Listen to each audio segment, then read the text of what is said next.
Like a trusted turnout jacket you've had for years, Flex 7 outer shell fabric delivers a perfectly broken-in feel on the very first wear.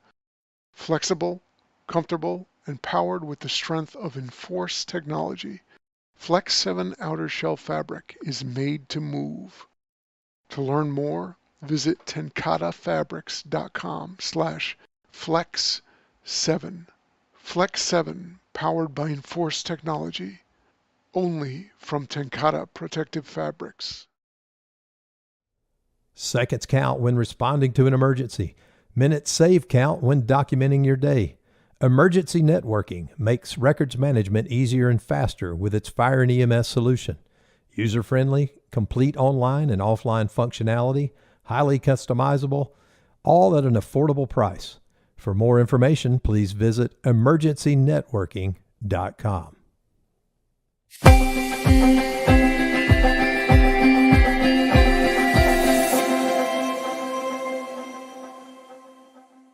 Well, welcome everybody. This is Eric Dreiman, host of the Hooks and Hoses podcast on the Fire Engineering Network. Thanks again for tuning in to our episode this evening. Before I get going with my guest, I want to cover a couple of things real quick. For those of you that are watching us on YouTube, I would ask that you go down and click the thumbs up for me, if you would, just to say that you like the podcast and the format on Facebook. And then if you're listening to this on any of the audio platforms, I would ask you also to, give it a 5 stars or give it a thumbs up or whatever scoring system that your platform has for rating podcasts. It helps us drive content. It helps us to show up when people do searches for firefighting related podcasts. So that would mean a whole lot to me. It would mean a whole lot to the Fire Engineering Network as well. So I appreciate you doing that. Just a couple of quick announcements before I introduce my guest here. I've got good news for the 15th year in a row. We'll be hosting the Vent Enter Search class at FDIC 2024. Really looking forward to that. We're retooling the program. This year in 2023 was our first year to have a fixed facility where we were really able to have really good live fire scenarios for the Vent Enter Search, and that's going to continue for next year. We're changing up some of the stations. We're getting rid of some of the stations that didn't have live fire involved with them. We're adding some additional stations or new stations that will take those older stations' place. So there's going to be more opportunities going into 2024 for you to experience live fire conditions, doing Vent Enter Search under a variety of different scenarios. We're going to be adding a pediatric and child stations to the class this year. So we're going to have bunk beds and baby cribs and things like that we haven't had in the past. So I'm really looking forward to that. And then one more thing, be on the lookout, training minutes this month. We did myself, along with the instructors for the Vent Enter Search class, we recorded 6 videos back in April for the Fire Engineering training minutes, and those will be coming out here very soon on the Fire Engineering website. So really, really happy to be able to be involved with that. Really appreciative of Chief Rhodes, Diane Rothschild, and all the other folks at Fire Engineering that made this happen. Couldn't have done it without you, so we really appreciate that. So got all that formality out of the way. I want to introduce my guest, who probably really doesn't need any introduction for most people who are, if they consider themselves involved in the fire service. But my guest tonight is Sean Duffy. He's an 18-year member of the fire service. Sean holds a whole lot of professional and technical certifications from both the states he's worked in as well as across the country. He's a contributor to Fire Engineering Magazine. He's a presenter at FDIC himself. He's probably best known for Searchable versus Survivable, his class that he teaches, but he's a lot deeper than just Searchable versus Survivable, and we're going to get into that as the podcast goes along. Sean currently is with the Ann Arbor, Michigan Fire Department. Prior to moving to Michigan, he was with the Venice, Florida Fire Department. So he has quite a bit of experience both in the warm weather and in the cold weather. And I've been fortunate enough. I haven't spent a whole lot of time with Sean, but Sean's a great guy. I've had the opportunity to spend, I think, 3 days with you in Pennsylvania about a year and a half, 2 years ago. Really got along with him well, learned a lot, enjoyed his company. And so, Sean, welcome to the Hooks and Hoses podcast. Oh man, thank you for the invite. I'm glad to be here, and it's nice to be able to catch up with you for a little bit. Yeah, absolutely. Yeah, we don't get to see each other as much in person as we would like, but we try and stay in contact, obviously. So, Sean, was there anything you wanted to add to your bio? I know you've got a family. You've certainly you're way more involved in the fire service than just what I mentioned. So, anything you want to add, feel free. Yeah, I just, the 18 years of fire service experience that I have, I started as a volunteer, much like anybody else, in Hillsborough County, Florida. And, I eventually just moved on and did a large majority of my career there afterwards in a county called Sumter County, which is where I really gained a lot of experience. And, that system was set up there to really mold me into the firefighter I am today. So when I talk about the things that I talk about in the fire service, it generally comes from a well-rounded perspective. I've had the opportunity to be in several other departments, which I don't regret. One of those, Pasco County, Florida, I did about 2 years there. And, I learned how to be a paramedic and search off an ambulance and do all those other things. So I feel it's important to let people know, because generally when you see a bio, people see just that one part where you currently work and everything else like that. And there's a lot more to me than just Michigan or Florida. So go ahead. No, I was just going to say I think that's very important. So elaborate on that as much as you want. Yeah, no, I was just going to say the reasons I've moved around, you mentioned I had a family, and they're my number one priority always. They're always going to be. I will put them first before anything else, including my own goals that I have set. So that is what brought me to Michigan. Is my wife, her mom was real sick, and we just couldn't see putting her in a nursing home or anything like that. So we decided to make the move and hit that reset button on my career. And it's been awesome. I love the city I work in now. Still learning a lot, especially about building construction and things like that I never experienced when I was working down south. So this job will give you a lot if you let it. Yeah. And so that's really about it. Just an average firefighter.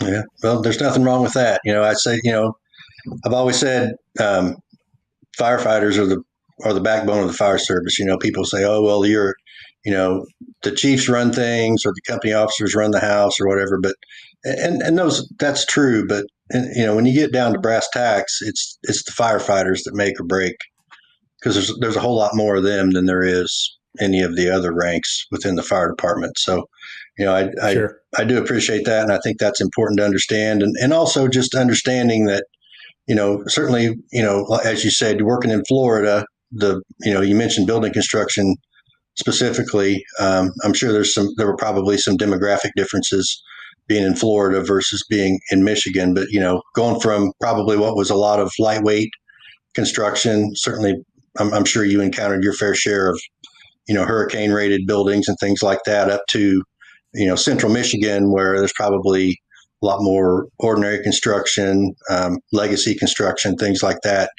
It definitely lends itself to a huge learning opportunity, as you already kind of mentioned. So that's, it makes you a more well-rounded firefighter, just from the outside looking in, just based upon what you've said so far tonight. So, I applaud you for that. I certainly applaud you for your dedication to your family. I know that's a big deal with you, because I kind of already knew your backstory about how you went from, people want to ask, well, how does a guy go from Florida to Michigan? That's not the typical. It's usually, if anything, it's the opposite, right? You start out in Michigan, Right, and then you're like, man, it snows up here a lot. I'm going to Florida, but you kind of flip the script on everybody. So it's, I appreciate you explaining that. And it just shows the kind of guy you are, not only a firefighter, but a husband and a father. And, to give up a career that you'd certainly had established in Florida because it was in the best interest of your family and your wife's family. That says a lot about you. So, I appreciate you going into all that. So, I know Sean and I talked a little bit on the phone leading up to this podcast recording to kind of get our ducks in a row and talk about what we were going to discuss and those sorts of things. And as I mentioned in his intro, Sean is probably best known for Searchable versus Survivable, right? I think you would probably agree with that assessment, wouldn't you, Sean?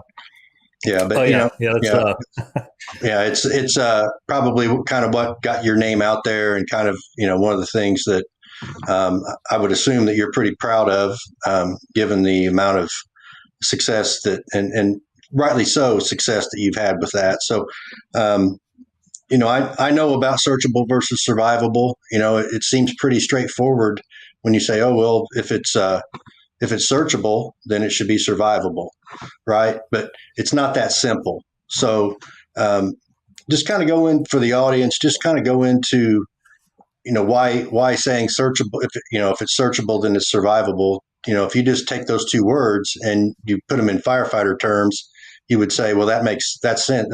That's a no-brainer. But what I want you to talk about is, the UL studies that you've cited in your classes and in your articles, and the firefighter rescue survey, and a lot of the other things that go into how we as firefighters should be making our decisions about sizing up a structure, deciding where we're going to make entry, how we're going to do a search, how we're going to remove our victims, and those sorts of things. Yeah, absolutely. So there's a lot to unpack with this title, really, and the reason I made it the way it was I wanted people to think, right? I wanted them to be like, well, what does that mean? Because at least in my experiences, early in my career and, moving forward, I was going to fires and I was asking my question of like, why aren't we prioritizing search? Why is this so far down the list? And, when we were pulling people out and the mindset was, oh, there's nothing we could have done. They were already dead before we got there. I didn't believe that to be true. And I'm not saying that any department I worked for was terrible at what they were doing. I just think like we know what we know. And then as time goes on, we know what we know now. And I just found myself sitting there being like, there's got to be more to this, like surely as imperfect human beings, we cannot make a decision from outside of the structure on whether someone can survive or not. That's not what we're here to do. Right. And I was very passionate about that. I show up to a fire and my number one objective is life. If I got to put a line in place to make that happen, so be it. If I got to search right now because time is precious and we just don't have much before we lose a space, then I'm going to do that too. And it just amazed me, the amount of people that were playing God, so to speak. They were taking that into their hands and saying, hey, and, it's like, no, we're there to give them the best chance of survival. That means we're going to search for them. We're going to remove them, hand them off to EMS care. And then whatever happens after that, is up to the man upstairs or whatever you believe in. And that's been a hard battle to fight, but, being able to prove things both through experience and data and now with the UL showing things has been instrumental in this program's success, because it's not just Sean up there saying, well, I went to a fire and this happened. It's, hey, I went to a fire. This is what I experienced. I didn't know this then. This is what the UL has said. This is what would have probably made a difference. And here's the data from Firefighter Rescue Survey to back it up from actual fireground rescues.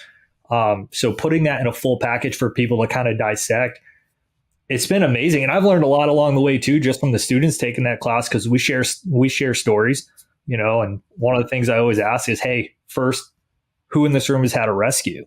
And people raise their hands and, hey, was it easy? No. Did it take a while? Yes. Okay. Were you gassed afterwards? Yeah. We're going to talk about all that today. And hopefully you can take something else away from it, that light bulb will click and be like, man, if I would have just known that, maybe the outcome would have been different. So, that was really the intention of that. Was I'm not God's gift of firefighting. I was just a very frustrated firefighter with how easy it was for us to sweep things under the rug. And it didn't really seem like it bothered many people. And it really bothered me. And I'm like, man, we got to do better. And the only way to do that is to truly expose ourselves and see where we're winning and where we're losing. Mm-hmm. Oh yeah, absolutely. And I think that's, looking at, the articles you've written, watching you on YouTube, speaking to you in person, I think there's a lot to be said for what you initially learn in the fire academy, where we teach recruits or new firefighters how to do a left or a right hand search, and and a lot of the things that we teach them, although it's all valuable, and I'm not trying to discount the way we teach our recruits, because I think as new firefighters we have to teach them how to do it by the textbook before we can expect them to start making their own decisions and adapting to, because no fire is going to be like it was, in the academy. Right. But, right. Just helping people to understand that there's a whole lot more that goes into it than just crossing that threshold, going in the front door and, hey, I'm going to go left or I'm going to go right. And you get into that with some of your discussions as far as, and I know, the class we taught together in Pennsylvania, we were doing vendor search, and we were doing conventional search and different things like that. And just the different ways that a firefighter can accomplish those things, right? We teach going in the front door, you search, you return to the front door. But in reality, that may not be practical, right? You may find somebody, and it may be, you may be 15 or 20 feet past the front door, but just because you came in the front door doesn't mean you have to go back out the front door, and the same with vent or search. Just because you go in a window doesn't mean that you have to come back out that window, although that's kind of what the vast majority of the fire service preaches. There's certainly room for, discussion there and subjectivity. So, based on your experience, both personally and, on the fire ground and traveling around and teaching, what are some of the misgivings or misnomers that you've encountered that you've had to either correct people on, or you've battled over your career to try and change people's perceptions or change people's ideas of how we're going to accomplish this, what should be everybody's first priority, which is life. We didn't raise our right hand and promise to, not worry about life, but save buildings, right? It was kind of the other way around. So, kind of elaborate on that, or, talk to the audience a little bit about your thought process there. Yeah. So, that's a great question, because I still see it all the time. And anybody who's on social media can see it anytime you post a picture or anything like that, is the big old, well, that's not what IFSTA teaches, or right. Insert whatever textbook here. Right. Absolutely. And trying to get people to understand is like, hey, listen, that book is not teaching by experience, right? Like, that book is taking somebody, or whatever book you're using is taking somebody and saying, I'm going to give you a very basic overview of how this should look, or what I want you to do. But it doesn't really go into depth on anything, really, and that's the hard part. Is it's like, okay, so you go to do a search class and they're still holding each other's feet, or they're like tool on the wall and they're stretched out here and they're only searching with one hand. And you ask them, you're like, hey, why are you doing that? And well, that's the way I was taught. Okay, so nobody up to this point had any other experience to say that doesn't work. And the look on their face is just confusion. Like, what do you mean? And you can't judge them for it. As frustrating as it is, like, you're like, oh my God, I can't believe that nobody has stepped in. But that's the byproduct of people in the fire service not really taking deep dives into the subjects and just staying like at that base level, hoping that every time they go to a fire is going to teach them how to do this thing. And it may, and don't get me wrong, there is definitely something to be said about fireground experience. But just because you went to a fire and you stumbled upon a victim because you searched poorly doesn't mean that's the right way to do it. You just got lucky, right? So we got to break those training scars and often bring them down and say, hey, like, you should be comfortable doing this. right? This is not a scary thing. Like the minute that like you're scared and you're freaking out and you let that overwhelm you, like you have done nothing for the victims that are inside this building. You're taking too long. Like this is bad for you and victims, right? Because I have to tell them, like, I don't know about you guys. I don't want to be in a burning building longer than I have to be. So let's just get there. Let's be efficient. Let's be effective. Get the job done and go. And this is how you're going to do it. And you show them just like those little techniques. And man, it's awesome when like even somebody who has been on the job for a while realizes like, man, just by tweaking my body position a little bit or like keeping my head up instead of down or whatever it is, like I covered more space. I was faster. And they just have this sense of like accomplishment about them. And now, they have that confidence. They'll get out of there and then they'll start doing that, So that number one is the biggest thing, is getting past like Fire Academy says and trying to prove to them like this works. Like, don't just take it from me. Like, try and prove me wrong. Please do. But ask other people in the industry who have experience with search and who have had rescues and things like that. Of what are they teaching, or what have they been taught? And the second one that I honestly come across a lot is policies. Well, we can't do that because my department won't let me. I'll say, okay, well, why not? Well, I don't know. Well, has your chief read this study, or has your training officer read this study, or your captain or whoever? No. Does anybody in your department know about this? Not to the best of my knowledge. Okay, so we have some work to do. Step one, I'm going to give you all of the information you need to take back, and you don't have to be disrespectful or anything, but just put it in their hands and say, hey, I came across this, I'd like to read it, because we can only make decisions based off of what we know. And if people aren't aware that things are out there or that a recent tactic has changed and this is now best practice, they're just going to continue to instill those bad practices. So it's a combination of getting people to step outside their comfort zone and realize that things are able to happen and they are relatively safe, and breaking that misnomer that all these firemen are dying on the handline or performing search and ventilation and like all these things, and just really bringing it to them with things that you can prove. So when they are questioned, they have a leg to stand on, because there's a big difference between facts and opinions, right? And we don't operate on opinion. We want to operate on facts, like what we can prove. So having that to be able to give to the students, I think is a way to break that, is saying like, look, this has been proven. Here we go. And what I like to do is I'll put baby powder on the floor and I'll let them search their way. And then I'll say, okay, this is everything you missed. So they can see it. And then we'll redo it. We'll train them the way that we want them to do things. And then we'll baby powder the floor again, and they can see the improvement. Right. So, yeah, I mean, I went on a little bit of a rant there, but that's great.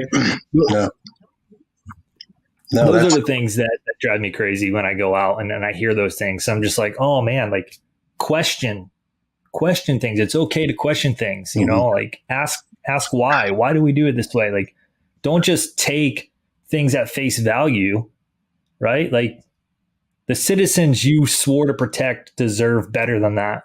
And you need to be able to provide that to them. Absolutely. Yeah, I think, and right or wrong, I've certainly experienced my fair share of this, but, and I was guilty of it initially when I first entered the fire service, and that, I went through the firefighter 1 and 2 training, and I started out as a volunteer similar to you before I transitioned to the career side. But, I thought I knew everything there was to know about firefighting. And the problem with that is I didn't know what I didn't know, right? And I only knew as much as the instructors who taught my class knew. And for the longest period of time, I took for granted that the people that taught me knew everything there was to know about firefighting. Whether, we're talking about search tonight, but it could have been any topic. But, the people that I had that taught my classes were great people, and they had the best of intentions. But I think, and I experience this too as I travel around the country, it's, we don't have you can say IFSTA, you can say NFPA. There's plenty of alphabet soup agencies that are holistic across the country that everybody kind of recognizes, or if you mention them, they know who they are in the fire service, right? But at the same time, we don't have a standard, or we don't have an agency that we rely upon, like and I know you're a paramedic, I'm a paramedic, but I'll just use ACLS as an example. The American Heart Association, every year or every other year comes out with a new standard about how we deal with cardiac arrests and strokes, right? We don't really have that in the fire service formally. Certainly groups like UL and FSRI and, the Firefighter Rescue Survey and fire engineering and all the other people around the big names in the industry are doing the best they can, but we don't have a collective like clearinghouse that discusses all these things. So when UL comes out with a new study, like they did, back in the mid 2000s, or FSRI comes out with a new study on a topic, in the last few years, there's other than it being published in a magazine or you see it in an ad that scrolls by on your home screen, there's not really any way to get that information out to the entire fire service. So people, default to what they've always done, default to what has always been successful for them, even if it's only been successful because they got lucky, or as you mentioned earlier, they happened to stumble across somebody. So to me, that's one of the biggest challenges I think for the fire service today is we need to collectively come up with some sort of way to have a central clearinghouse, a database, hey, this is best practices across the nation, a common terminology. I took Aaron Field's class, Nozzle Forward, a few years ago, and he brought that up. He talked about, most trades in the United States, electricians, plumbers, steam fitters, boiler makers, whatever, they have the same terminology. You can you can plumb a house in California and you can plumb a house in New York. Terminology is the same. The fire service doesn't have that, right? So I think that moving forward, one of the big things that we can do, and hopefully platforms like this can help to do that, is to help educate people and to where to find these studies and get this information so that they, collectively as an industry across the country, we start to learn what these studies are showing us and what these surveys are finding, because I really think that's the only way that we're really going to turn things around for us. Certainly folks like you or me or, any of the other people in the industry that are traveling around and teaching or have podcasts can preach the message. But at the end of the day, it's going to take something bigger than a bunch of podcasts and a bunch of magazine articles to really impact things moving forward. Although I do think we're kind of trending in the right direction. At the same time, I don't think we're moving fast enough, because as much as you and I trying to keep up and everybody else that is committed to the job tries to keep up, we're trying to keep up with information that came out last month or last year, and there's already been one or two more research studies published, or somebody's found out some new data that they've passed along. So it always seems like we're behind the curve. You got any thoughts about that or ideas about that? Yeah, I'm listening to you talking. So many things are going in my mind. Yeah, right? I kind of got on a tangent too myself. So no, I love it, because you're right on target with what drove me to start digging deeper and what I urge other people to think. And just going back a little bit to what you said about, ACLS, I'll just break it down to simple terms for people who just know basic medical stuff. CPR. All right. Right. American Heart has proved that like every minute in cardiac arrest, your survivability rate decreases by 7 to 10%. And we know this. So because we know this, what has happened? We all get trained on how to do it and what's the most effective way, and we get recertified. And, if we run a call, there's documentation, right? And in that documentation, what are they doing? They're QA in that. They're making sure that we did all of the things that we were supposed to do when we were supposed to do them. And if you didn't, you have some questions to answer, right? Up to and including being proven negligent. So if we can do that on EMS, I think we need to be able to do that on the fire side too. right? And, I look at it like I tell everybody, like, what happens when we try and get another ISO rating? We do the NFPA 1410 drills. We try and get our times down. Like, so when we're tested, we could show like, yes, we can do this. Why is that not happening more? Why do we only do it at certain times, right? So like, for example, the new UL study that came out about single family residential homes, right? They were able to prove some things to us that time does matter, right? And that we have to be able to do certain things in these benchmarks. And when we look at that, there's check sheets that they have. They have forms now that you can get straight from their Fire Academy site, right? To print out to help you train that way to meet those benchmarks. Like, hey, how fast is it till we get to the victim? Okay, cool. How fast is it till we remove them? And what techniques are you using? And what have you found works best for you? And like that stuff is all there. We're just not putting it out there to the masses, and we're not holding people accountable and saying this is the new standard. And the thing that drives me crazy about that, you mentioned other professions, other blue collar professions. I'll go one step back. How about the fact that you could go take a job at McDonald's tomorrow, right? And move clear across the country and work at another McDonald's and things are done exactly the same. When someone orders a number 2, you know exactly what it is, you know how to make it, right? Because their training is set up that way no matter where you're at. The fire service has gotten really good at confusing people with terminology or tactics or anything else. And we haven't really done a good job around standardizing as a whole what we're supposed to do. And a good example of that is any firefighter can be nationally accredited. That's fine. You do that. You go to move to another state. What's that state tell you?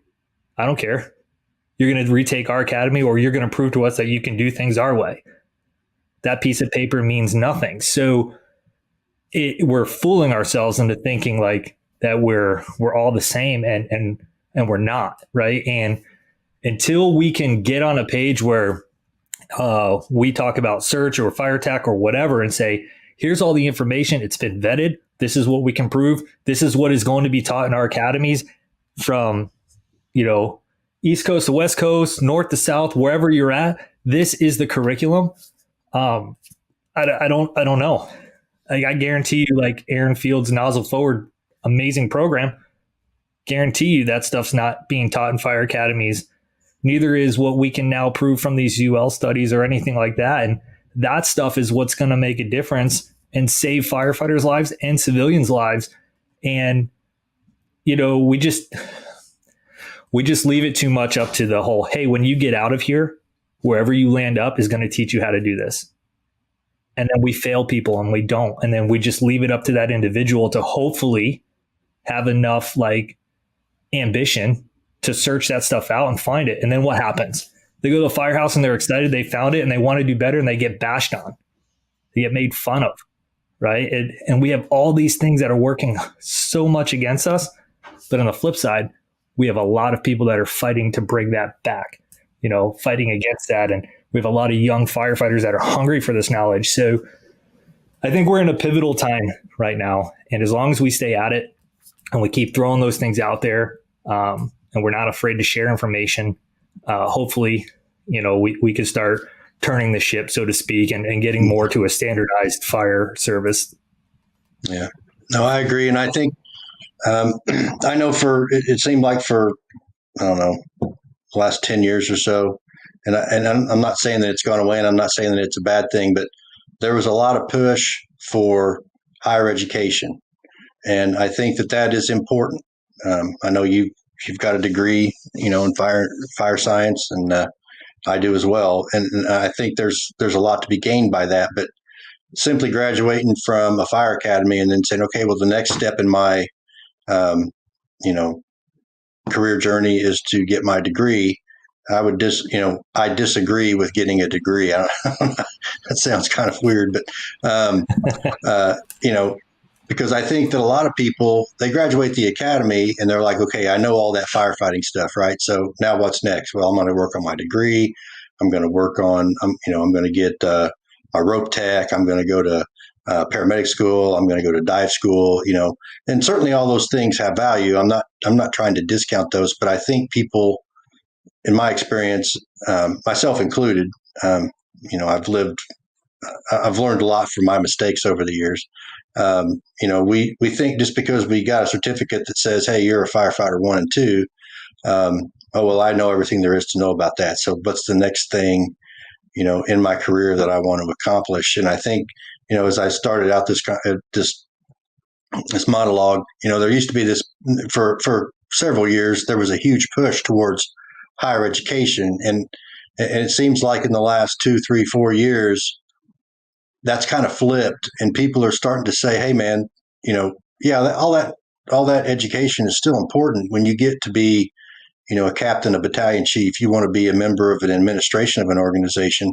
But when you get down to brass tacks, this is a blue collar job, right?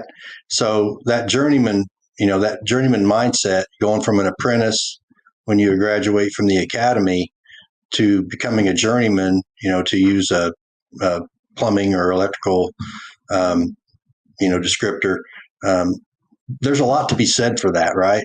Because you don't get to be the guy in charge, the owner of the electrical company, if you don't know how to wire a house. But in my experience, there's a lot of people that want to jump from being the apprentice to being the owner of the electrical company without having marched through all those other steps and, put their time in the firehouse and learn what it means to do all the different aspects of the job.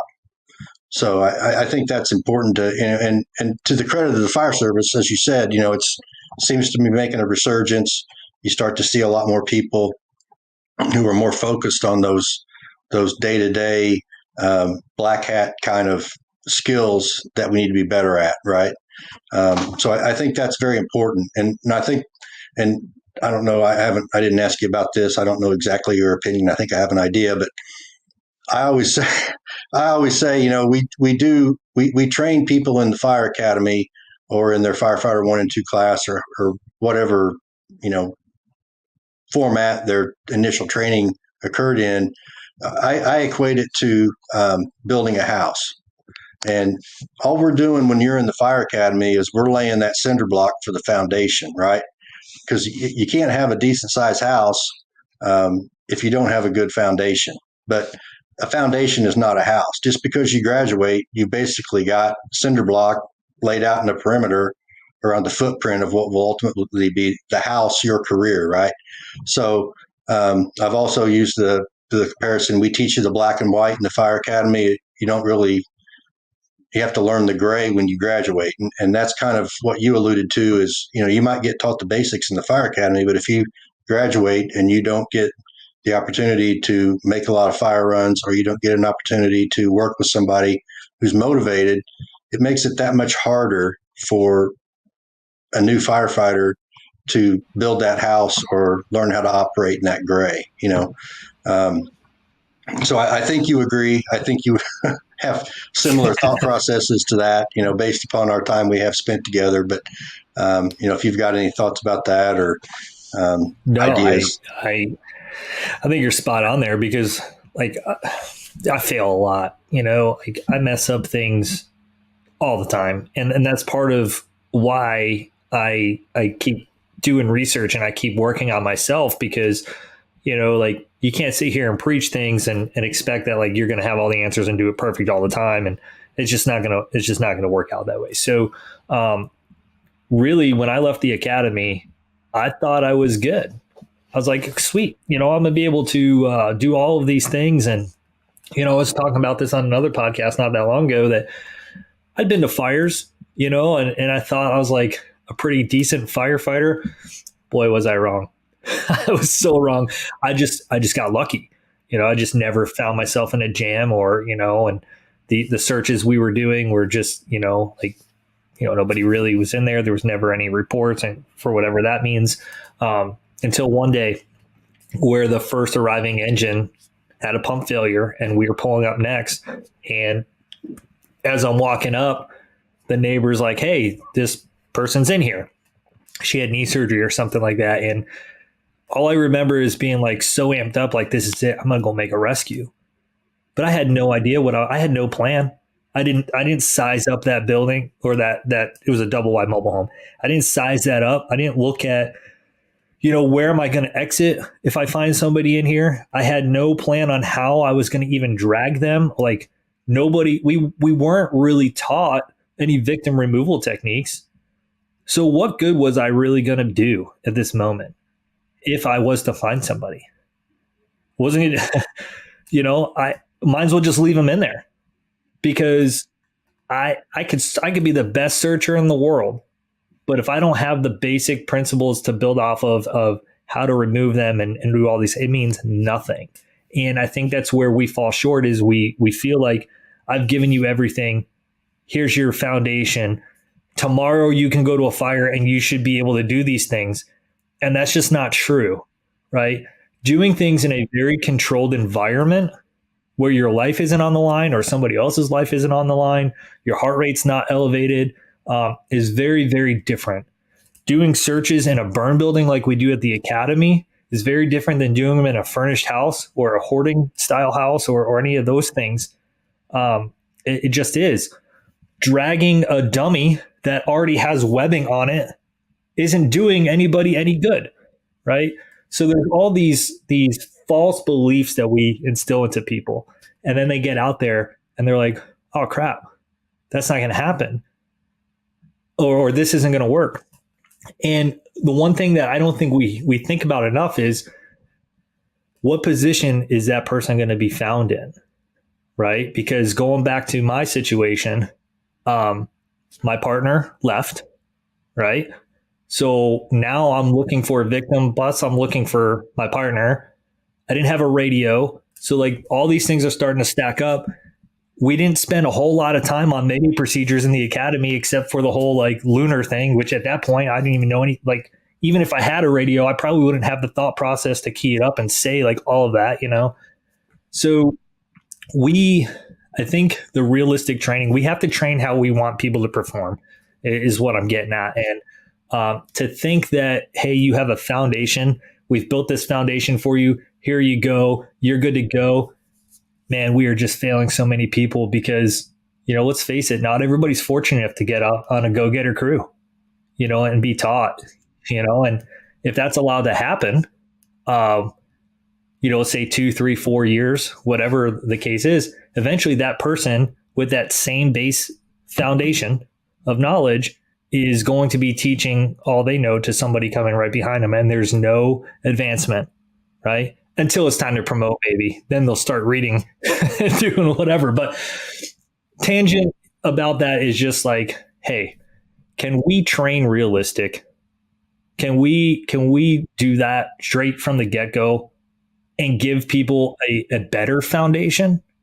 Like, that's where I want to go in the fire service. Is I get we can't cover everything, but man, can we just forget about the BS foundation that we've been laying and lay an even better one?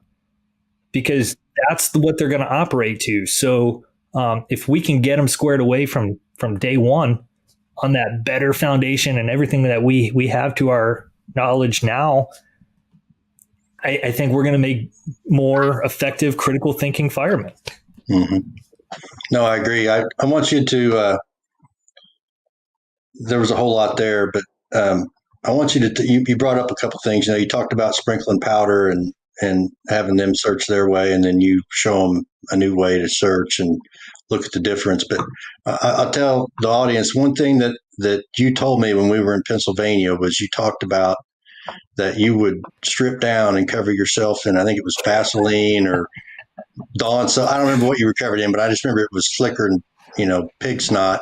But I'm like, this guy is really into this training stuff.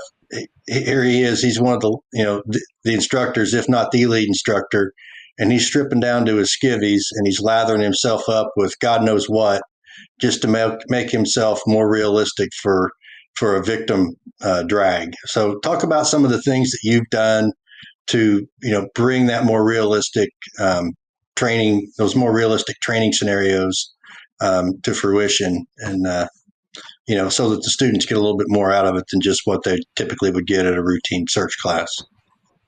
Oh yeah, so that's true. We did strip down our underwear. We had lavender soap. That's the only thing we had around. So covered up, and we were doing an engine company drill, like searching off the Yeah. hand line, right? Like push to the fire, and then you have a victim, and you got to get them. So I was laying in a puddle of water already. So when they were getting me, they're just slipping and everything else, and man, you hear all kinds of cuss words coming out of their mouths because they couldn't grab me.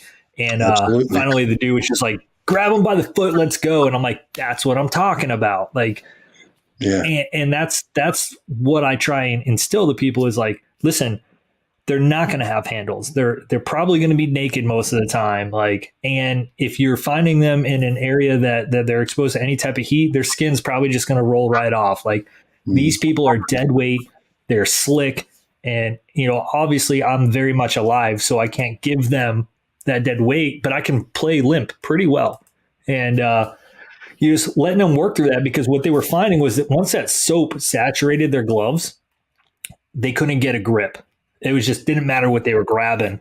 And I wanted them to experience that so that they can know, like, hey, you've got to quickly in your mind go from like plan A to plan B and realize, like, hey, I tried to grab this person and now I'm down here by their ankles.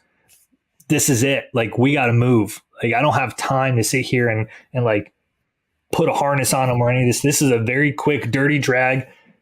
You know, maybe we can get them to someplace else where we can work on them differently. But right now they're close to this fire. We got to go.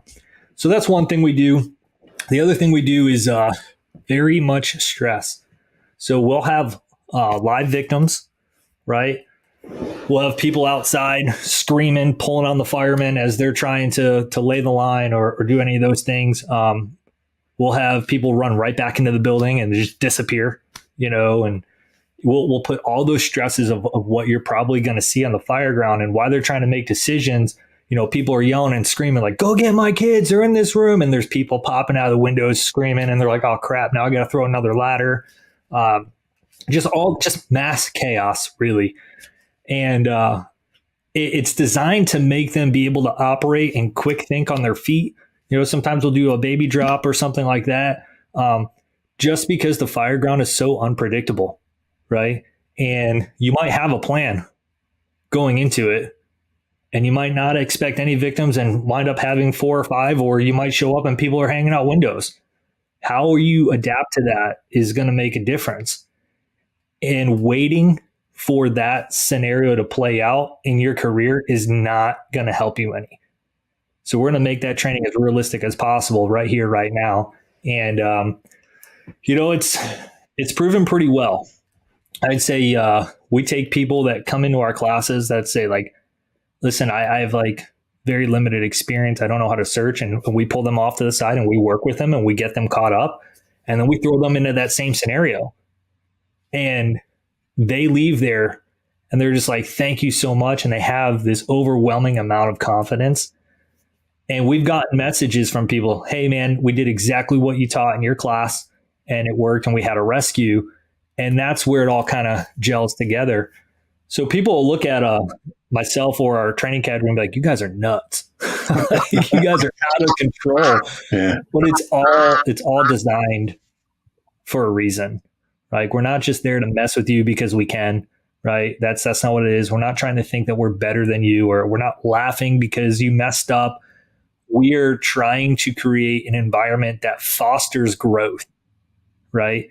Because if you can do it on the training ground right there where everyone's yelling and screaming and it's like all your senses are overloaded, you've been there before when it's real life. So there's some elements that we can't add, like we can't always do live fire with live victims, but you know, we'll get it pretty close. And you know, we push that envelope a little bit. I'm not afraid to say that, but it's necessary. I think that's the type of training that people need, because I didn't get it. You know? No, yeah, I agree. No, that's great. And I was very impressed when you told me that story, because, and I want the audience to know that this isn't how Sean treats his students at 8:00 on the first morning of class, right?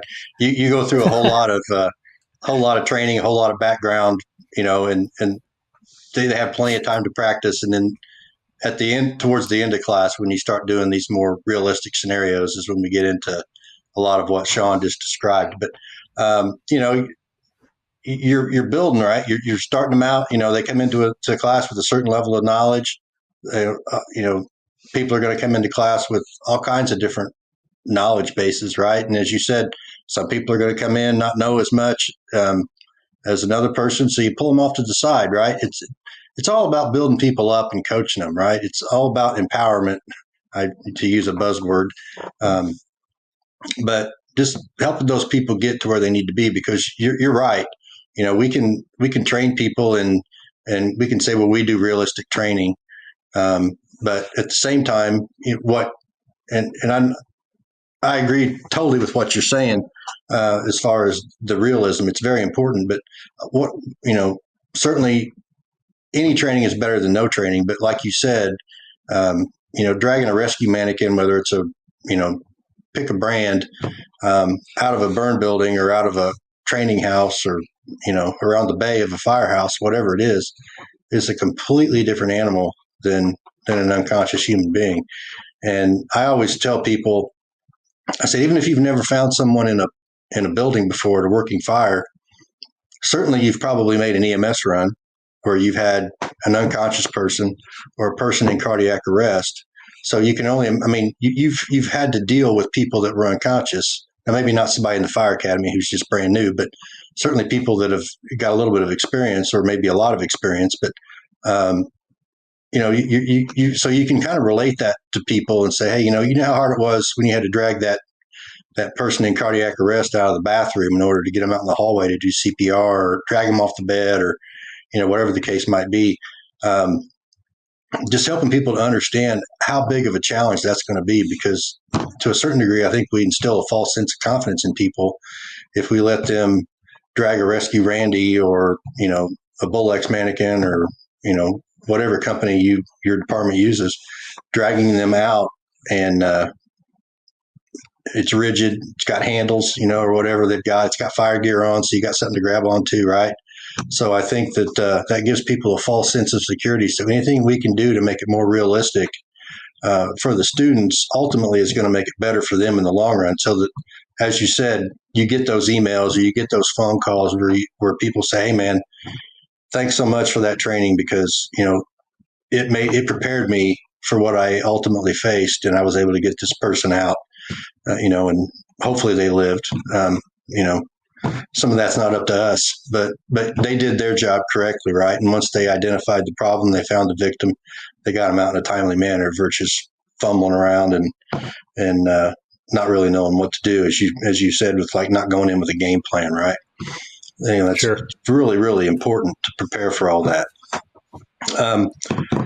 You mentioned, we've talked a little bit about some of the studies and things, but would you mind going into some of the data that you have found, as far as like where we find our victims based upon time of day, and some of those things that, I'm sure everybody's familiar with UL and FSRI and and all sorts of things, but I don't think people really grasp some of the information that is so readily available to us as a fire service today from a lot of those studies. So, what are your thoughts on that? What are some things that you think the audience ought to hear or ought to know about?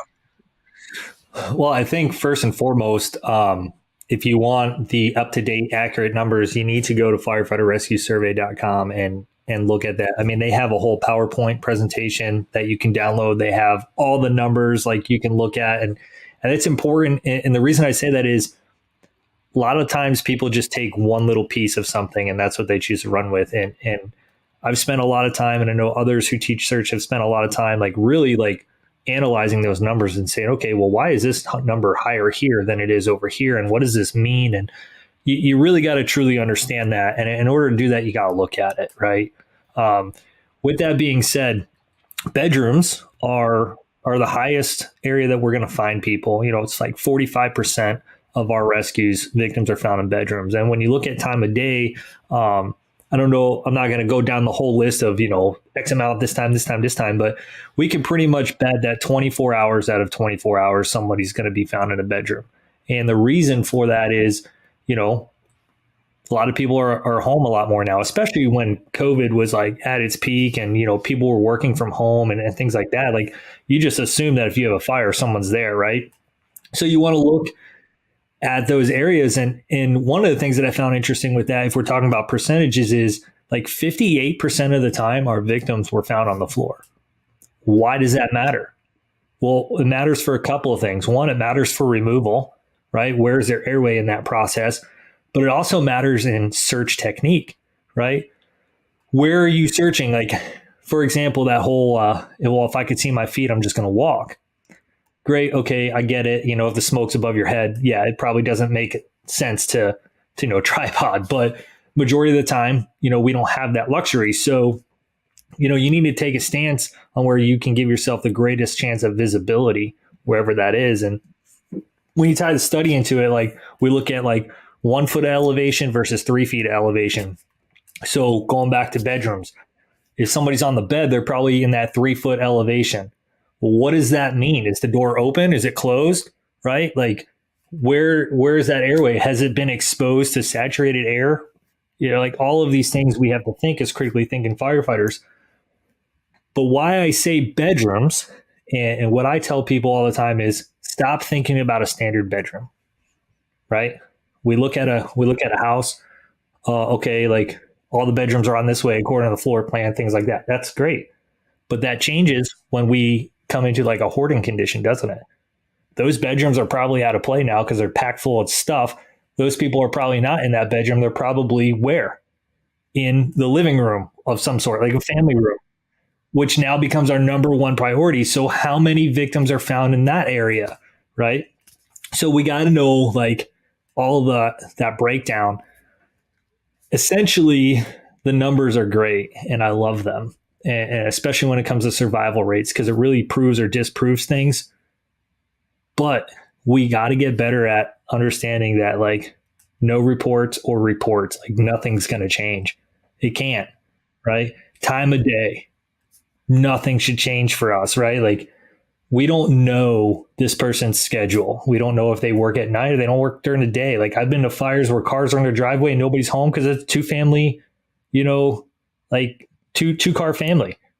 So all the family's in the other car. So you know what I mean? Like there's these things that we've been taught that I don't want to say are wrong, but we've used them too much to try and make our decisions instead of realizing like, hey, if I'm going to find a victim, they're not out here unless they jumped, or something like that. They're in there. So targeting my space of where am I most likely to find them statistically is what I want to know, right? Hopefully they're not in there. But if they are, where am I going to have the greatest chance at a rescue? And if I don't know where that is, I'm going in blind, right? If I don't take the time to break down those numbers and say, 45% of the time they're in the bedrooms, they're either on the bed or on the floor. Like I'm going to go through the front door and I'm going to hug the wall left or right. And I'm going to stay on that. I'm going to do a giant horseshoe all the way around this house, probably not searching much of any spaces. And I'm going to call it good. And then we're going to find a victim where I just was, or I could have been 5 minutes ago if I would have just slowed it down in my head and said, hey, these are where the bedrooms are. I'm going to clear those spots first. Or like, hey, where are they in the greatest danger? That's a big thing too, is, toxic exposure and thermal exposure are our enemies, right? So we gotta kind of put that together too. Like, all right, well, the fire's over here. But where is that in relation to my bedrooms or where my victims are likely to be? How long is it till I get water on the fire? And when we start breaking it down, like over 90% of our 90% of our rescues were made before the fire was contained, right? So when you start looking at that and you break it down, you're like, it's like 92%, I think. Hey, we're starting search ahead of suppression a lot of these times, and I'm not saying that's what we should do every time. Don't get it twisted. But I'm saying there's power in knowing that, because we have a timid fire service in some areas where they're like, well, we can't search without a handline, right? Or even the search team has to have a handline with them, which is just nothing but slow you down, right? Like, so we have to break those stigmas and be able to prove that and say, hey, if I could prove that 92% of all these rescues are happening before the fire is under control, right? I'm not saying that water's not on it. I'm just saying before it's under control and we're prioritizing search, that's a lot of people rescued. And we can go through the same thing, like split search. That's a big one. We were doing that in Pennsylvania, right? That was something some of those people were not familiar with. But when you say, hey, 32% of our rescues are made by way of split search, it's the largest percentage right there. Why? Because we're covering more space.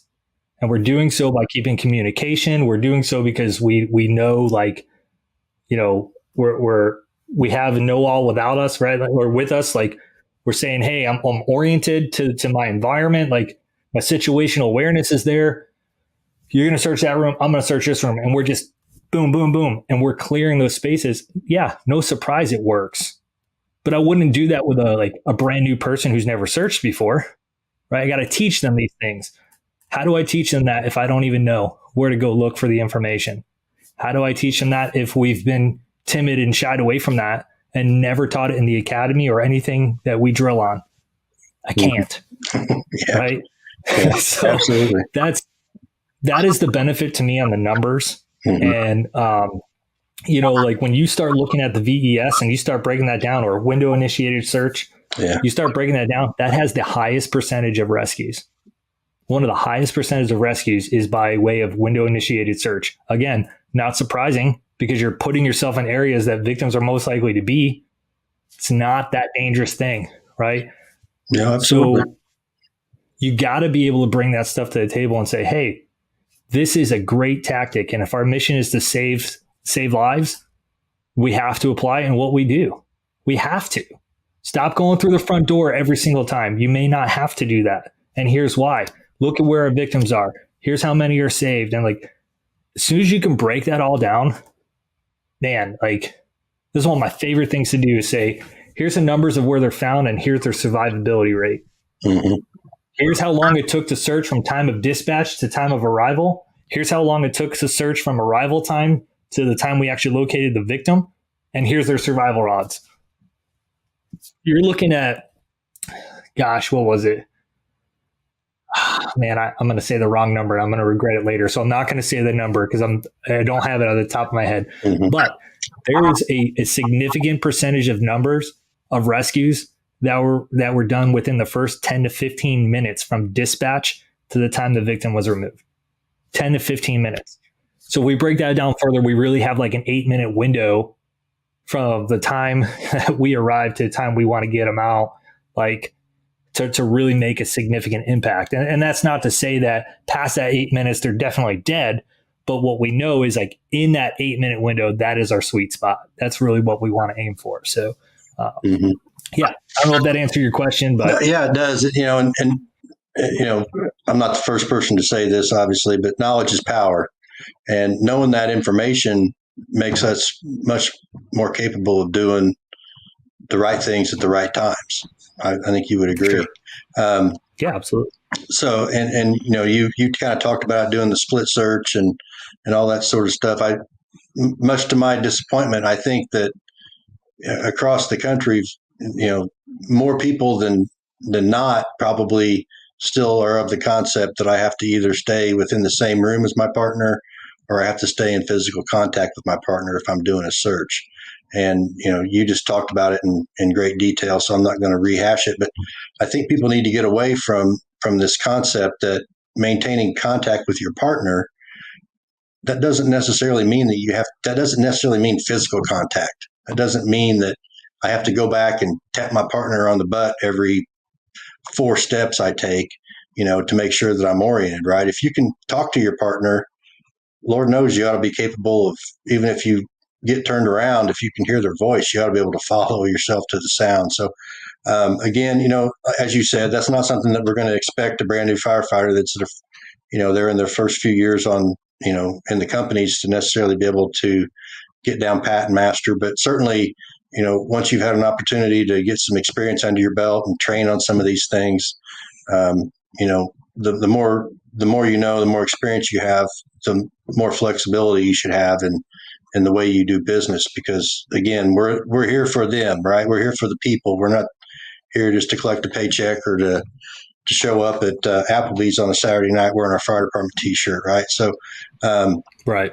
Nothing against Applebee's, but or fire department T-shirts. Yeah, right, or fire department T-shirts. So, but you get my point, right? So, and I think that whole, and we've kind of talked about training scars a little bit earlier in the podcast, but just sitting here listening to you, reminds me that when we do a lot of our trainings, and myself, just thinking about trainings that I've helped with in the past or that were conducted when I was running the fire academy and that sort of thing. We're in training. Where are our victims normally located? Where do we put our victims? Oh, yeah. No. They're laying on the floor, right? There. Right. Yeah. But as you mentioned, not everybody's going to be found on the floor. There's going to be plenty of people who are going to be rendered unconscious in bed or in a crib, or God forbid they got, there's a kid sleeping on the top bunk. And if you haven't been taught how to recognize bunk beds when you're doing a search, that's the worst. I mean, I've preached it, and I'm sure you have too, is the last thing in the world you want to do is come out from a primary search and give the all clear and then find out, during the secondary that somebody found a kid laying on the bunk bed 5 feet up in the air, right? So it's just that kind of knowledge and that kind of experience that we need to be doing a better job, in my opinion, across the country. I know there's plenty of fire departments that are doing a good job, but as a whole, I think we could do a lot better in making that training more realistic. Another thing, and I'd like to hear your thoughts on this, is, we often talk about the importance. It's not thermal burns that are going to kill our patients. It's normally the smoke inhalation, although we do have to be cognizant of the thermal impact that we, the fire has on our victims, particularly in their airways, because their airways are going to be affected long before they're just going to burn up and cease to exist, from thermal insult. But, just maintaining that patient, and whether it's finding an alternative way to get them out, whether it's dragging them into a room and isolating yourself until you can get yourself oriented and find an alternate means to get that victim out. I've seen it a lot where people will find a victim, particularly if we have a mannequin, or, a child mannequin, or even at a real incident. I've seen people that they find a child, right, or a small adult or whatever, they pick them up and then they stand up and run out, right? And I always say, okay, that may have been the fastest way for you to get that victim out, but when that victim was on the ground, they were in air that was, 100 degrees with probably some level of oxygen in it. And then you picked them up into air that was 250 degrees and is full of smoke, right? So maybe they were alive when you found them, and by the time you get them out, they've got respiratory burns that are so bad that they're not going to make it, or, some other cause. But I think that, as we've talked about, when we talk about doing this training, we need to make sure that, or educating our people, that the decisions that we make are in the best interest of the patient. And although I would agree that in the general majority of the time, getting that victim out of that fire, situation as fast as possible is the best answer, that may not always be the best answer, right? We may need to find, a room to isolate ourselves, or something else that, I'd like to hear your thoughts on, is because it's different than the way I was taught initially when I started in this business, was, shutting the door behind us when we're searching a bedroom or we're searching a den, or, whatever, isolating ourselves from the rest of the structure. When I started in this business, that was taboo. You never shut a door between you and your means of egress. But I think that's another thing that we've kind of learned over the years. Isn't necessarily set in stone, that there are times, and more times than not probably, where it might be best for you to shut that door if you're coming in, doing a conventional oriented search. We do it with vent enter search. And I know there's VES, there's VEIS, and there's window initiated search, but I'm going to keep calling it VES until the day I die. Yeah. But anyway, we do it with VES. If we crawl in and the bedroom door's open, what do? We shut it, right? So why should that be any different? Now, the more I thought about it, why should that be any different if I'm coming in, through a more conventional search, through a front door or a rear door, and searching a structure? Why shouldn't I isolate myself while I'm in there And if I do find somebody, more than likely there's going to be a bedroom, there's going to be a window in that bedroom, and I can, potentially hop right out that window rather than have to drag them back through all that stuff. So, you have any thoughts on any of my ramblings? I have a ton of thoughts. This is why I love our conversations, because we're always on the same page. Yeah. Yeah, I know, like, when I first started the fire service, like, it was always preached, like, keep every door open. Right. Like, even the front door, the perfect example. Like, we go through the front door, maybe ahead of the hand line, and we were expected to chock it open or tie it open or something like that. Mm-hmm. We didn't know any better. Right. Well, what's that doing? Like, and the UL just proved this, right, with their recent study. Okay, let's say I have a fire in the kitchen or the living room area, and I'm coming in through the front door, but I'm ahead of the line. Probably the best thing I can do to control that flow path and conditions is close that door behind me. Yes, I know it's the front door, and that's not typically what we're taught, but it's proven and backed by science that for toxic gases and thermal exposures, as well as controlling the flow path, is what we should probably be doing. So translate that into moving further, right? Yes, we can go through VES. We can go through, maybe we're starting our search for the front door. It really doesn't matter where you're doing this from. The best thing we can do for us and the victims is close doors. And here's why. One, you get reduction in temperature of like 900 degrees. Right. That's number one. Two, I have an open door with an air concentration of maybe 8%, and I close it, and I can bring oxygen concentration up to 18% just by closing that door. Well, normal room temperature air that you and I are breathing right now is 21%.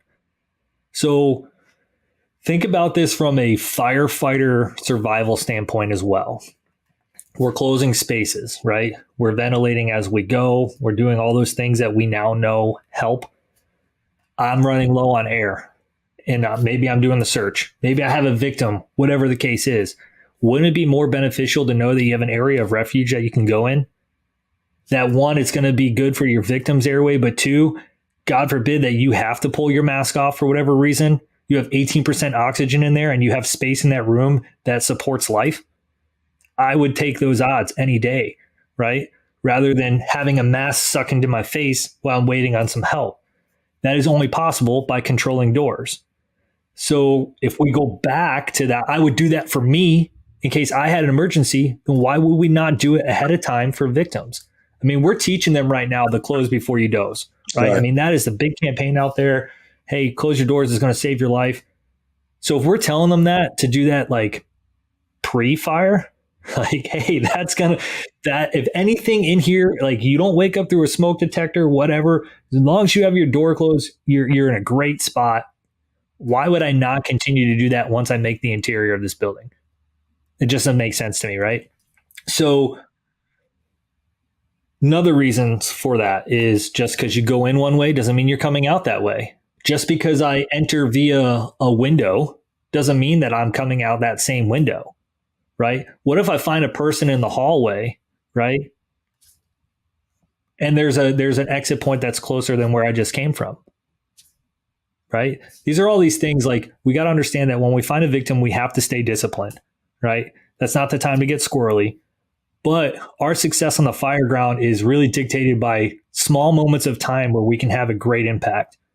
And that might be either A, staying like sheltered in place, because the conditions on the other side of where you're at are not that great, like heat-wise and toxic-wise, but as well as the room that you're in. Like, I've shut this door and I've opened this window, but I'm not getting lift really good.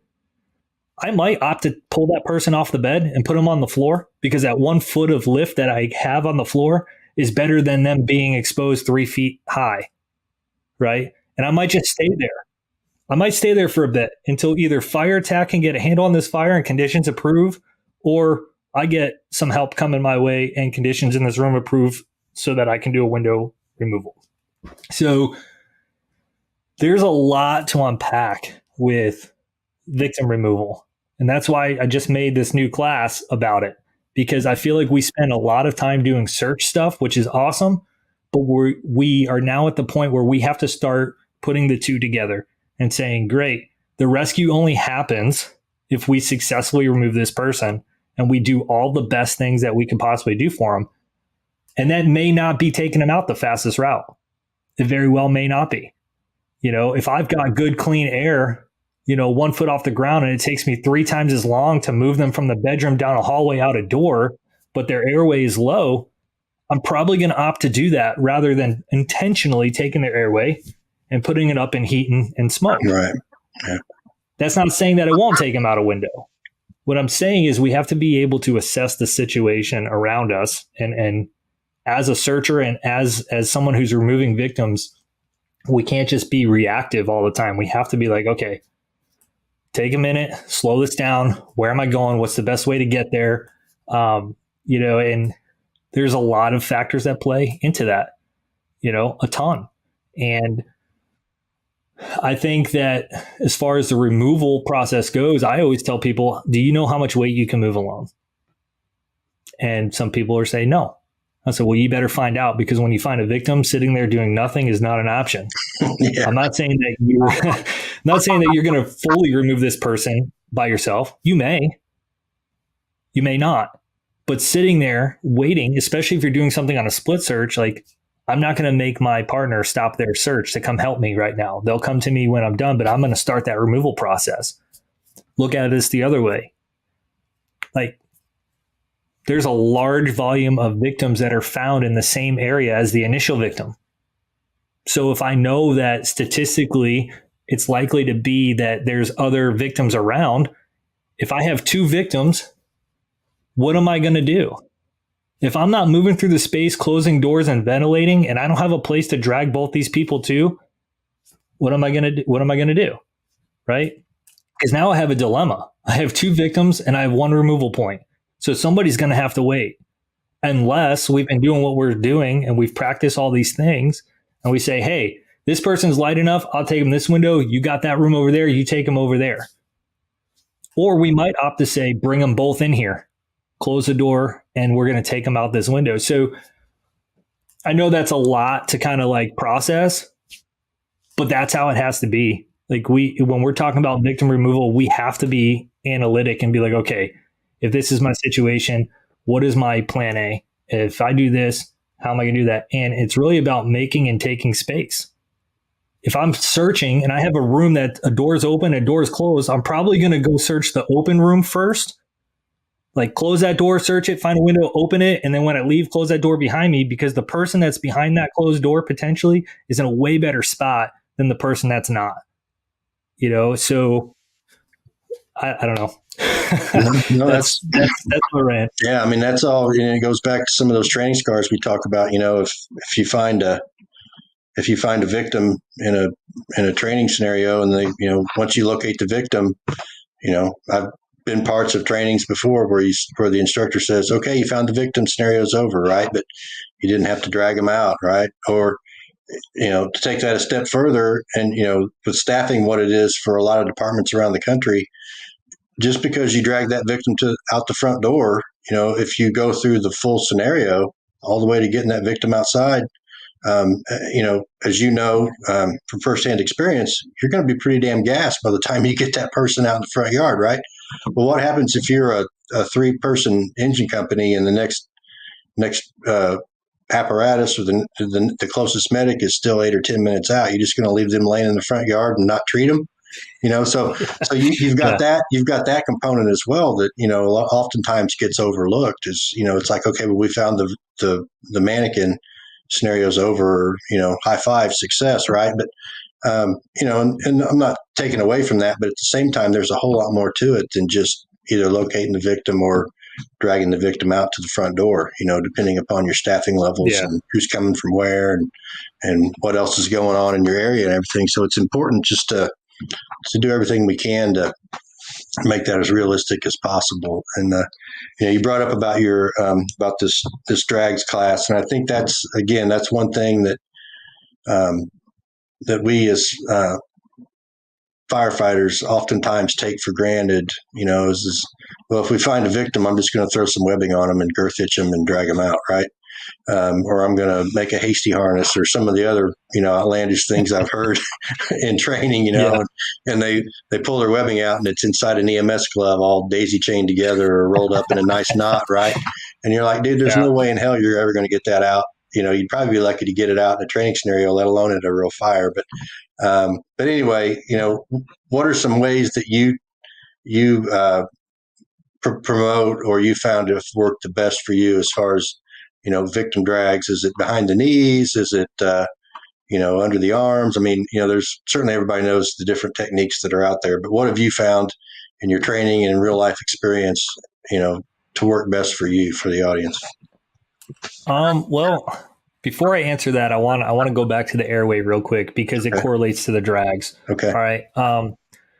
I like to do everything as low as possible, because we all know the fresh air, clean air is at the bottom. And we even know that with flow path, right? Hot air out, fresh air in at the bottom. So if we know that, as far as like fire behavior and flow path and stuff goes, like, why would we intentionally bring a victim up into that stuff when we can keep them low?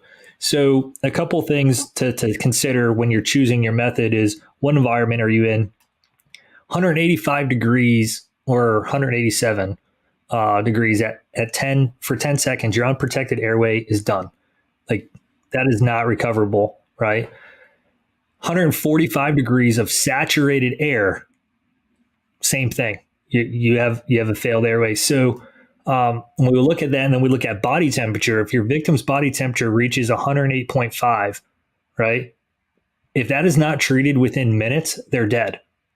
So obviously we're not going in with thermometers and we're not measuring these things, but those are important things to know when you're choosing how to lift people up into an environment. Because if I know that my mask is rated for like 400 degrees and I want to keep that out of that, why would I intentionally bring somebody who's not protected into that? Right. And that's what we teach with that whole dummy drag in the academy. Lift them up and drag them backwards. Right. Yeah. So my preferred method, what I found works best, is I'm a small guy. All right. I have to use body weight to my advantage. Leg drags are my preferred. They're easy. I can move pretty quick with it. I can go long distances if I need to. That is my preferred. However, it's important to train with like arm drags too. So like going back to that whole EMS, like we've all had that person that's just wedged between something and it's a pain to get them out, right? Well, if I know that I can hook them under their arm and control their torso and maybe like reposition them and move them just even inches at a time till I can get more space to work with, it's a lot better than me trying to put webbing on them or fight and exhaust myself and use air, right? Like that body weight, once you get it shifting, it's going, right? And you can manage it relatively okay, as long as they're not, like 300 plus pounds. So that's a good one. Taking things from Brazilian jiu-jitsu, like, grips, the Kimura grip and things like that. Those are always good. I have found that just for me, because I like to stay low, I'm just going to grab the legs and I'm going to go. I've developed technique based off experience that if I encounter some like debris or my victim gets wedged or something while I'm dragging by the legs, I have some techniques that maintaining that position, I can lift their butt end up and a little bit of their torso and clear those obstructions and go right back down into the drag and keep going. I've never lost anything, right? I can't say that to be true with webbing or any other grip. So, yeah, that's me. I like to stay low. However, with that being said, if you are in an environment that you can keep them low, I've seen a lot of people pick up the legs and drag backwards, and that's fine. The reason I don't prefer that is I like to see where I'm going, right? I like to be facing towards an exit, even if I can't see anything, because I want to see the lift that happens as we're moving if ventilation's working. So that lift being low, as we know, the lift is going to go from the bottom up. So that might give me the layout that I need, right? Even if it's only a couple inches, I might be able to like scan and see like, okay, I need to go this way versus that way. Like, there's a lot of things that play into my decision to go feet first. And plus, if you are removing out of a window, you're like 80% done with your removal as soon as you get their feet to that window. You got a couple of tweaks you got to make sure that their legs don't flop and control that torso. But man, they're up and out. And especially if you have somebody that is either climbs out the window to help you or is climbing up a ladder to help you, you throw those wrists out, man, boom, you're good to go. So there's a lot of benefits to that, where I have found with maybe some of the other drags, there's a lot more adjustments. And you're using smaller muscle groups. So you tend to get tired a little bit more. So that's my preferred, if at all possible. And when we teach, I find the biggest person, I said, you and I are going to be friends. I'm going to drag you and I'm also going to remove you. And I think like 375 has been my max right now. But let's be real. Like, even if I can lift a 375 pound person up and out a window, the other people who's receiving that victim, probably not a good day for them. So we might want to look at, a second ladder, maybe, or something like that. Yeah. Second ladder. Or hey, if the construction allows for it, maybe make that window into a door and just slide them out and do everybody a favor. So absolutely. That's it for me, really. Well, that's all good stuff, and I think it's important to, we've kind of taken it from, hey, we're going in the building, to how are we going to search the building, to, hey, we found a victim and now how are we going to get them out? So I think, for less than an hour, and for about an hour and 25 minutes into this, we've done a pretty good job of from start to finish, I would say. And you had me blabbing for 5 minutes of that in the beginning, running through all my stuff. So I'd say we've done a pretty good job. Is there anything else? I try and keep these about an hour and a half, so we're coming up on that. Is there anything else you want to add? I know you got Build Your Culture. You got this new class you're coming out with. Is there anything else that you want to either discuss based on, related to our topic tonight, or just things you want to, let the audience know before we kind of wrap things up and sign off? So I got to be careful not to get on a tangent about this. And it's kind of a very sensitive subject for some people. But I would say when it comes to the search and the whole like searchable versus survival, or the mindset of like, do we go, do we not go? There's a lot of reasons people choose not to. And one of the biggest one being that 2 in, 2 out, right? And like I said, I'm not here to say that you should or you shouldn't. I just want to urge people to really dig into what that directive says, because there's a lot of information I know that I wasn't told. It was just all my knowledge base of it was you have to have 4 people, and unless it's immediate rescue. Okay, well, we have a lot of supporting stuff now to show us that basically any fire we go to, if we're able to make entry, could be an immediate rescue. Absolutely. Right? We can't base it on reports or no reports or any of that stuff, or time of day, or, is the grass grown or not? Like, those are all things that are all out the window right now, especially with the amount of rescues that we're getting. Right. Chief Brush did a phenomenal job with his study for Oklahoma University. If I told you that every 2 hours and 30 minutes, we're putting our hands on people on fire ground and removing them from structures, that's like 10 rescues a day. These are happening. And if you're following the Firefighter Rescue Survey Facebook page, where people post all the rescues that are happening daily all through this country, you'll see it's pretty frequent. And some of those are multiple rescues at the same fire. So I'm going to read this definition real quick, because there's a thing in that 2 in, 2 out directive that quotes reasonable belief.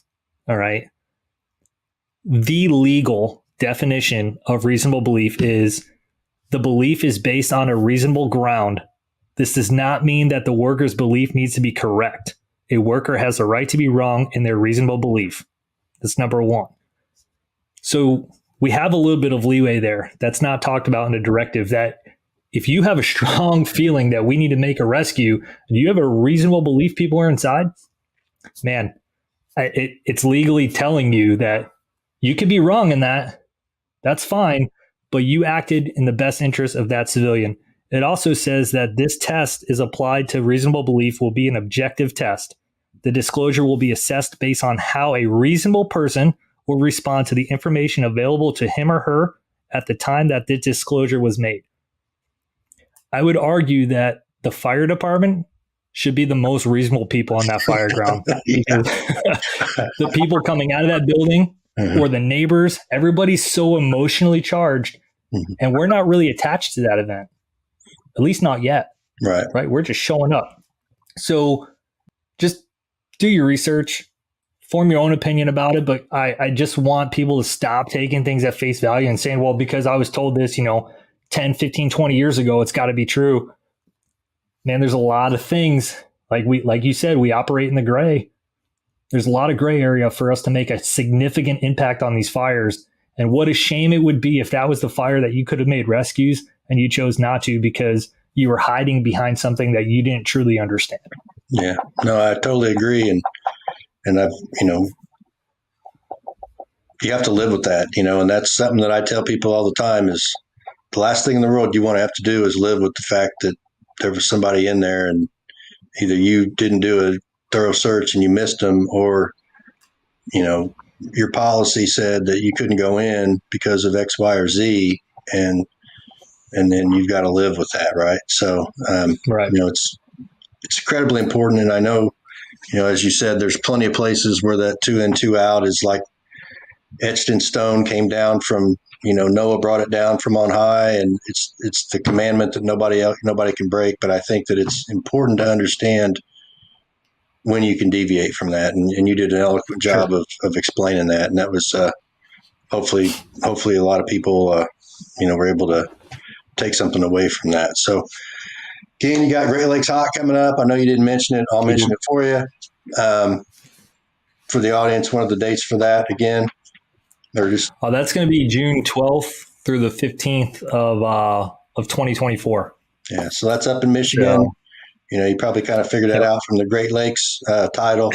But anyway, look, if you're in the Midwest, even if you're not in the Midwest and you just want to get some good training after you attend FDIC, of course.